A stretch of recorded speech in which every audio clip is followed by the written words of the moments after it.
we're going to do a little bit of a different style vlog. We're going to do a walking around vlog.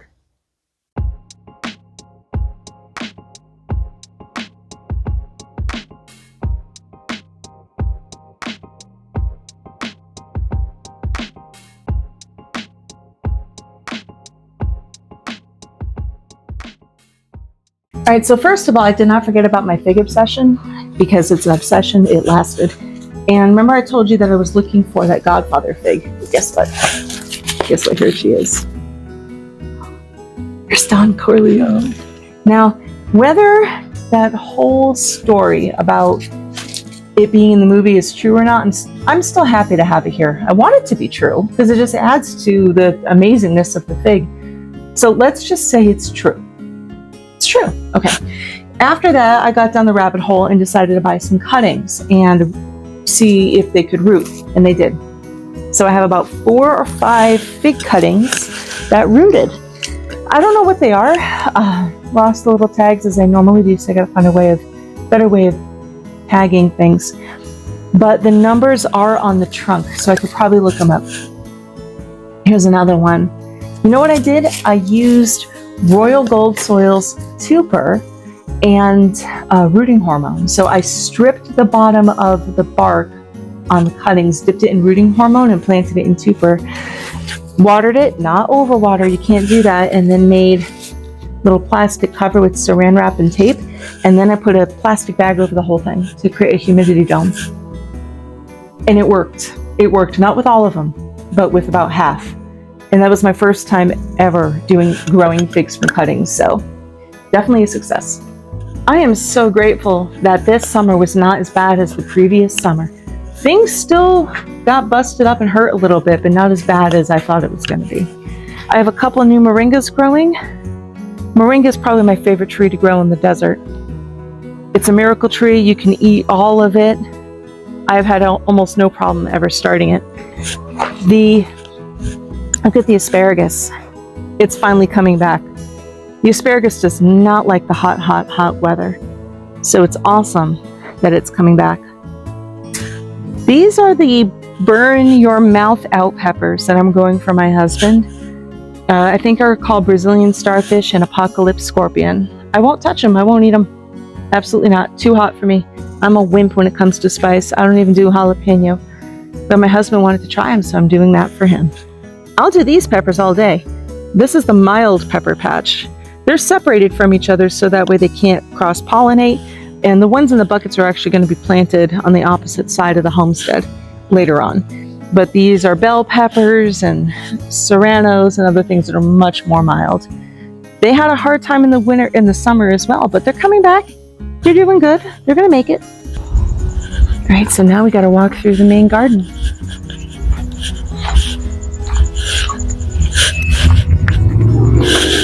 We had all that rain not too long ago, and the poor curry trees that I have had a lot of weight on them, so they were tilted forward. I stripped all the bottom leaves off of them, and my husband helped me to reinforce the trees to the wall. And here they are now. They're beautiful. I have more than enough curry leaves, and I'm grateful. I love curry leaves. But these guys needed to be taken care of, and they can handle summer. I also have this Roselle hibiscus. Look at this. I mean, this is all brand new growth. It is insane. It just came out of, it feels like nowhere. I can't even begin to describe the amount of buds that are on this thing. And now they're going all over there too. But this is the size of that trunk. This is the most Roselle I've ever grown. And it's a second generation because these are the seeds that I grew last year. So from the seeds I grew last year. Hey, just in case nobody warned you about the relationship between grapevines and figs, I'm going to show you. The grapevines love to tangle itself in the fig, and then you can't get the grapevine out of the fig. They're in a very tightly held romance, and there's nothing I can do about it. And you may end up having the same situation if you plant your grape and your fig next to each other. So, mistake made, maybe? The thing is that the grape helps to provide a lot of shade. It just keeps growing arm after arm. It's awesome. And it's covering the figs, so it's great because the birds can't find the figs. So it's a really nice symbiotic relationship. At the same time, it's like, damn, that's a mess. So you got to do what works for you. All right, so speaking of what works, what has worked, and finally my soil has gotten here, is the top several inches of my soil is now pure vermicompost, pure black gold. I have tried to get it this way and it finally worked. Here's what I did. I don't use what is it? The Hugel something method. You know what I'm talking about, where you fill the beds with the logs and stuff. I don't do that. A lot of reasons why I don't like it, and I'm going to describe that in a soil class I'm almost done making. There is going to be a beginner class and an advanced class. So I'll be putting all that information out on the Instagram soon, probably the TikToks. But I fill my Vegos with the organic soil from Home Depot or Lowe's. It's the Kellogg's 3-liter bags, the big bags. And then I add in different nutrients. I add in pelleted chicken manure, biochar, down-to-earth organics vegetable mix. I add in neem seed. I like kelp meal as well. Excuse me. Bone meal, whether you buy it or homemade. A lot of different things. I'll actually make a list down below of what I do. And obviously irrigation, in-ground olas, and in-ground vermicompost bins. Here's what it all has done. Okay, so this setup right now only has some squash growing, a few small things at the end, but this is squash. It's easily going to take over the bed, so I'll put maybe greens or something in here, arugula. But here is a vermicompost bin. You can see that's all vermicompost. So a little in-bed wastebasket with a terracotta potta lid, worms, then you throw in your food scraps and they create the vermicompost. These are the olas. My homemade olas I've done videos about. I could probably do another one. Along with the irrigation, everything else that I told you, it has created vermicompost in the top couple inches of my soil. See? Pure black gold. Pure black gold. Worms all throughout this.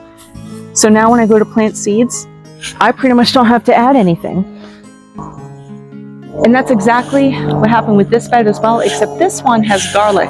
Because garlic is a very heavy feeder, I did add more nutrients in it. But I already have garlic sprouting and it hasn't even been a week since I planted it. I'm not even kidding. I use, for Arizona, here's what I use. I go to KeeneGarlic.com and I buy early Italian soft neck. I use the medium to large cloves. I've done that every year and I've gotten amazing garlic. I follow their disinfectant steps and their fertilization steps. You have to soak it in basically some unflavored vodka for 10 minutes and then a couple tablespoons of fish oil and baking soda in a gallon bucket and let your garlic soak. When you buy the garlic from them, it comes with a booklet and a QR code and it tells you everything you need. I'm not sponsored by them. I'm just telling you about them. They've been amazing, responsive. I love them. I've gotten garlic from them every year. So if you're looking for garlic, Keene Garlic, early Italian soft neck. So here's the garlic bed and I already have a garlic sprouting. He's so cute. I'm super happy about that. This doesn't belong here. Let's cover that up. There we go. I'll just leave it for now. Also, lesson learned, if you decide to get a Little Miss figgy, it doesn't end up turning into a Little Miss anything. This is a Little Miss figgy. Poor girl's supposed to be about a 4 to 5 foot bush tree. No, I'm 5'3" and I have to point my camera up to get to her. Little Miss figgy is not a Little Miss anything. Here's the other curry tree that my husband and I fixed and made into more of a tree. A lot of things here are very overgrown, but I can't cut them until fall when it's more dormant, like the peach tree, one of my olives that's gone crazy. This beautiful starfruit tree, which has this gorgeous little cluster of pink flowers. She's so cute. We're gonna get some avocado trees in here. This is the red flame grape that has just taken over. I cut her back to about here in the spring, and she already just went nuts. Plus my moringas. This branch tilted over from the storm, and I gotta fix it, but look how tall the moringas are now. Moringas love Arizona, and I love moringas. The boysenberry is coming back, Indian jujube, so things are coming back. I know, Arizona gardeners, I know it's really disheartening. You go to plant everything, and it works from February to April, and then May to September, August. You're like, WTF? Nothing's growing, it's all dying no matter what I'm doing, and you're pissed off, and I get it, I'm like that too.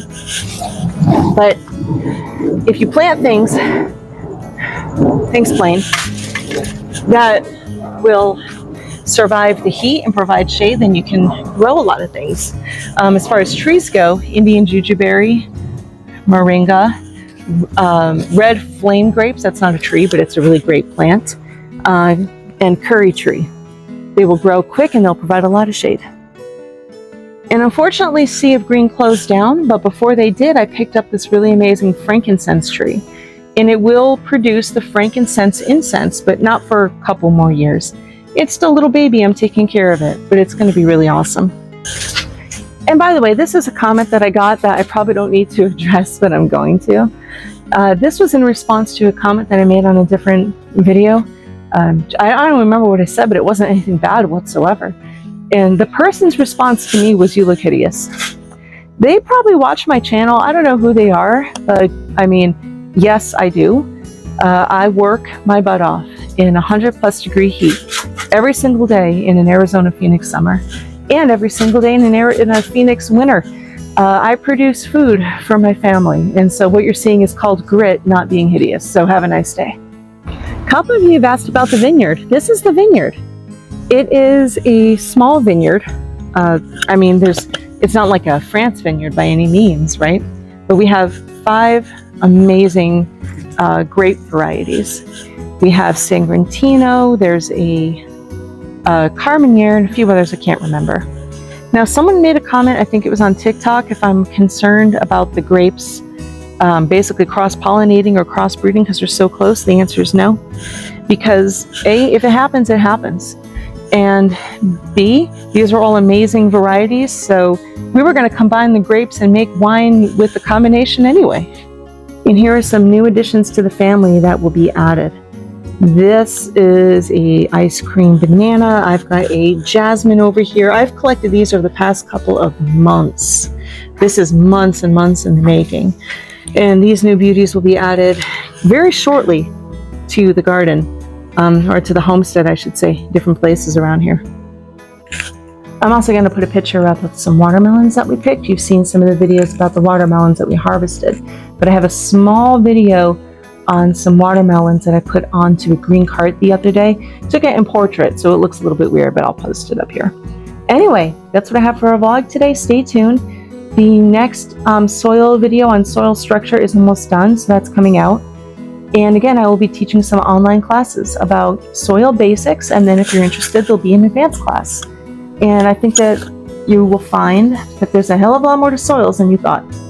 So, speaking of soils, until then, you know what to do, right? What do? You do this. Save the soil.